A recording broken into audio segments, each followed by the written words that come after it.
say hello to Korean? Yeah. Okay, hello, hello, and welcome to Finland. Yeah. Yeah, come on in. Yes, thank you.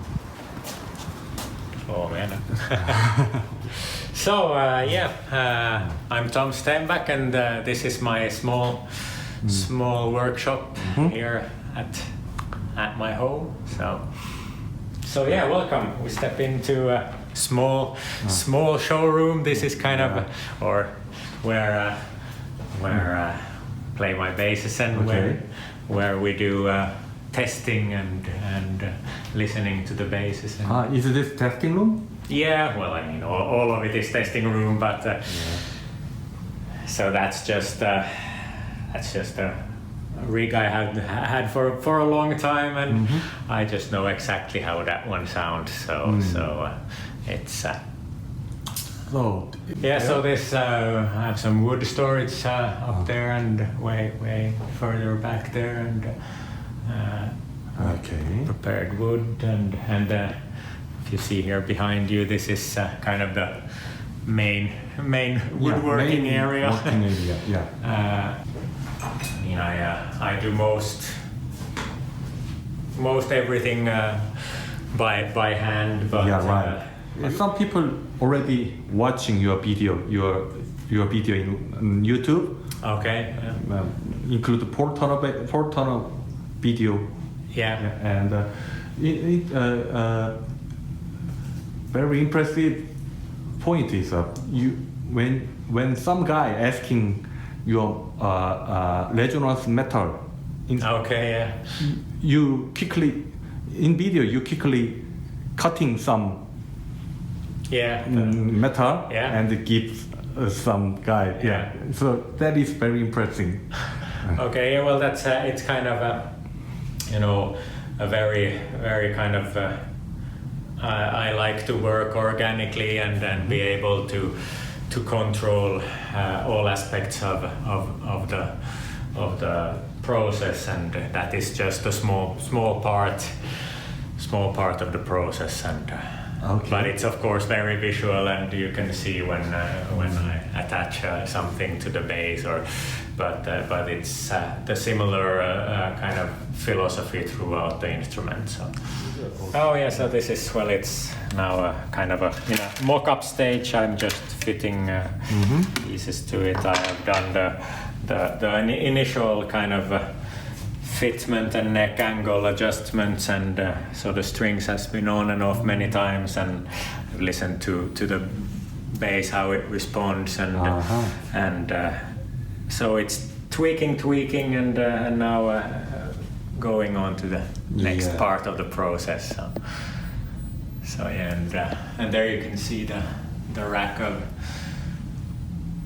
prepared and in different stages of completion bodies. So how many different species would you use? Ash and elder and well, mostly I mean ash and older, but various different. Sometimes it's mahogany? I mean it's I use different versions of alder. We have the local alder, which is, for example, this is a very special local alder, which is a one-piece flamed alder, but very rare even for here. Wood pattern really beautiful. I never seen like that elder pattern. No, it's very kind of special, but so it varies a lot. This is also from the same tree, but with slightly less flames. So I use some of that, but Finnish alder, American ash is what I normally use. So, but mostly alder. That's. And how about next stuff? You always use Badai maple and rosewood, right? Two kind of. Well, different kinds of maple quarter sawn and flat sawn maple. So this is a few neck blanks in earlier state of production.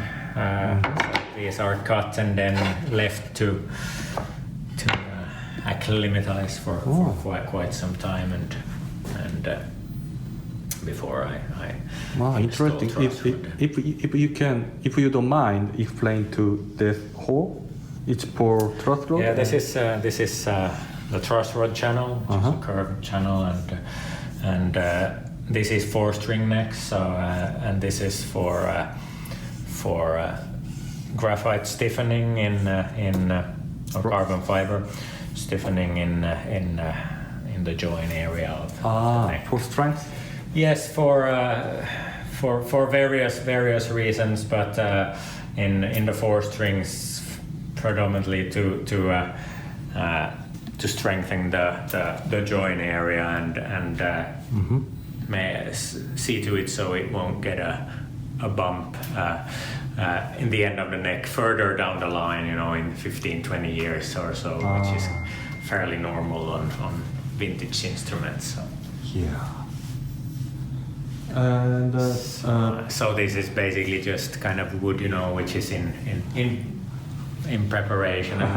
I have we do a heat treatment of all the wood, but that's done in a different location. We have a oven or kiln where we can control it ourselves and do partly for sonical reasons, but also for aesthetical, to get the color of the wood. Can you show me your in-stock bass? In-stock? In stock, well, I at the moment I don't have anything for sale. So I only have finished instruments that are so I don't have anything in stock for sale. But these are the only two finished instruments I have in the shop for the moment.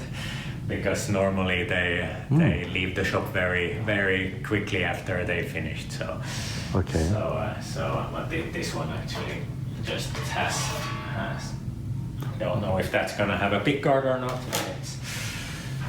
And these two basses are actually made for Scott Devine, Scott's. Scott Devine, teacher. Yes. Institute, yeah. Yeah, the Scott's bass lessons. So. It's for two bass for him or just? Yes, well, one of them is for him, but he will be. He didn't choose. To choose, yes. So. He still didn't choose. No, because he has not played them yet. So he's planning to come here, but it's been very tight schedule for him, so he hasn't been able to make it here to have a Stenback experience. So.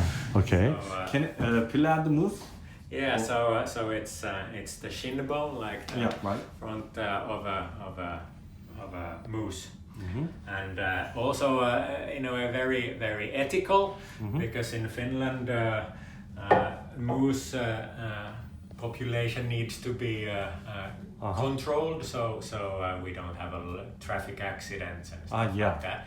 So every year you're hunting deer. They hunt moose a certain amount. And